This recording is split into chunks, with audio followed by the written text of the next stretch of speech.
गई भैंस पानी में। भैंस? पर माँ आप तो गुरैया बुलाती थी ना।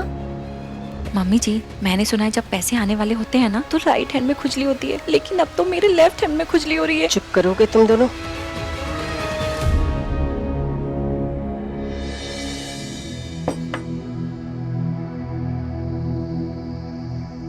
पांडे जी कहाँ रह गए? वो क्यों नहीं आए? मम्मी जी, पापा जी खाना नहीं खाएंगे, उन्होंने ये बोला है।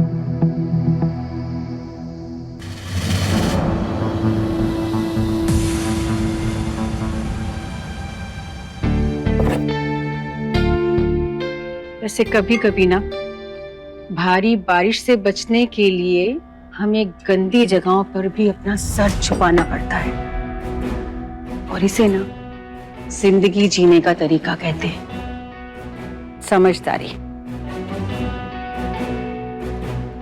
जाओ ले आओ उस गुरैया को वापस, बिल्कुल वैसे ही जैसे शादी के मंडप पे उठा के लाया था हमारा शेर। क्या कहते हैं प्रोफेशन पर्सन? माँ मैं बताती हूँ, पर्सनल प्रोफेशनल। हाँ वही बेटा, रिश्ते और काम काज को ना हमेशा अलग रखना चाहिए। अब बेटा अब ना हमें अपने घर में पैसे की बारिश नहीं, पूरी बाढ़ चाहिए। इसलिए जाओ ले आओ उस लड़की को घर वापस।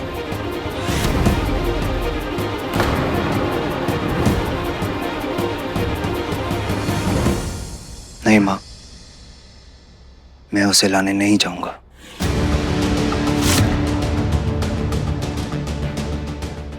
रणबीर, तू अपनी माँ की बात को मना कर रहा है?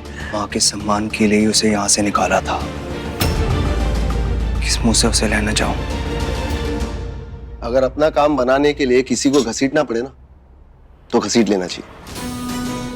जिस तरह घसीट के घर के बाहर फेंका था वैसे ही वापस लिया। और इसमें सोचने वाली कौन सी बात है? इसमें उसका तो फायदा ही है ना, घर में वापस जो आ जाएगी वो। तू सिर्फ एक काम कर, अपनी उंगली आगे कर, वो तेरा हाथ पकड़ के ना दौड़ी चली जाएगी घर के अंदर। माँ, ये ऑफर तो आते जाते रहेंगे, लेकिन मैं अब उसे लाने नहीं जाऊंगा।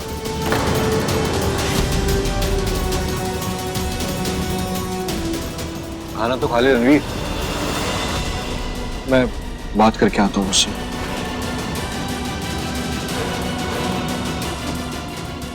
मुझे दिख रहा है कि आप खुद मुझे लेने आएंगे। हम ये 7 लाख ना हाथ से जाने नहीं दे सकते। एक बार वो गुरैया बस साइन कर देना, फिर देखेंगे उसके साथ क्या करना है। क्योंकि फिलहाल हमारी जिंदगी में ना तो बाप बड़ा ना भैया, सबसे बड़ा बस रुपया है।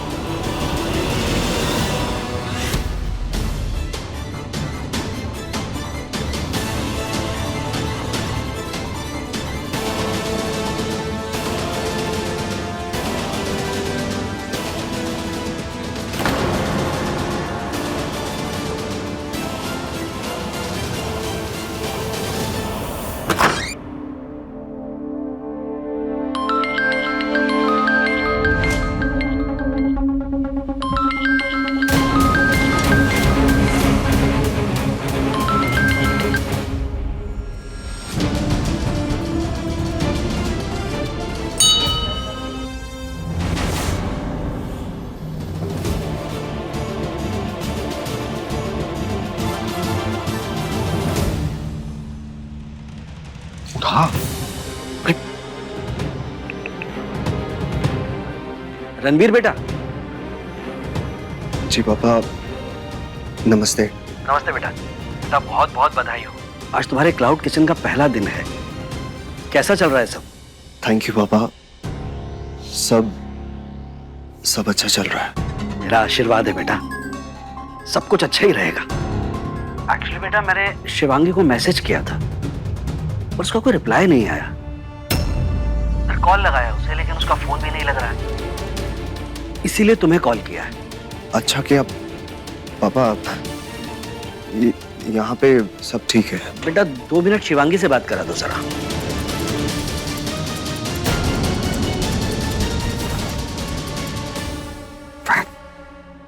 हेलो अंकल जी नमस्ते, मैं नीलेश बोल रहा हूँ, रणवीर का जीजा। एक्चुअली अंकल इस समय रणवीर और शिवांगी दोनों बहुत बिजी हैं। रणवीर फोन पे ऑर्डर ले रहा है और शिवांगी फोन पे वो सब्जी वाले डीलर का हिसाब क्लियर कर रही है, तो आपको उनसे थोड़ी देर बाद बात कराऊं तो ठीक है ना? बेटा रणवीर से एक बार बात करा दो सर। हाँ जी बात करके आगे। जी पापा। रणवीर बेटा मैं जानता हूँ तुम दिल के बहुत साफ हो, इसीलिए तुमसे कह रहा हूँ बेटा, कभी भी भावुक होकर ये बात किसी को बताने की जरूरत नहीं है कि तुमने 50 लाख रुपए मुझसे लिए हैं। बेटा ये हम दोनों के बीच का सीक्रेट है, तुम्हारे और पापा के बीच का। जी पापा, वो वादा है हमारा, मैंने किसी से नहीं कहा। ठीक है बेटा। अच्छा सुनो, शिवांगी को जब भी टाइम मिले उससे बात करा देना बेटा। जी पापा। नमस्ते। नमस्ते बेटा, खुश रहो। इसका मतलब शिवांगी अपने घर नहीं पहुंची, मतलब पापा जी ने सही कहा था कि वो अपने मायके जाकर तुझे और अपने ससुराल वालों को कभी गलत साबित नहीं होने देगी, तभी तो वो उसको यहां ढूंढ रहे हैं, आजमगढ़ नहीं। ओए साले, तेरी आंखों की पुतलियों में जो मुझे दिख रहा है ना, अगर बोल दूंगा तो बहुत बुरा लगेगा, इसलिए सिर्फ इतना कह सकता हूं कि जा और उसको लेकर आ।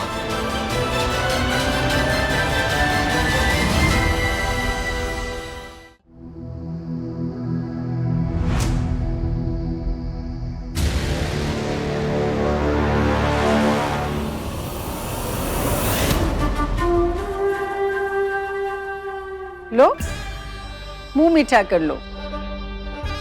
भगवान ने तुम्हारी सुन ली, माफ किया। इतना क्या सोच रही हो? हम लेने आए हैं, चलो घर। नहीं, मैं घर नहीं चलूंगी। क्यों नहीं? इतना तो पता ही है ना, तुम्हारे पति ने नया बिजनेस स्टार्ट करने के लिए कितनी मेहनत की है, और हम ये बिल्कुल नहीं चाहते कि दरवाजे पे आए मौका लौट जाए, इसलिए तुम लौट चलो। बात हमारे रणवीर, तुम्हारे पति की, इसलिए घर चलो, साइन करो।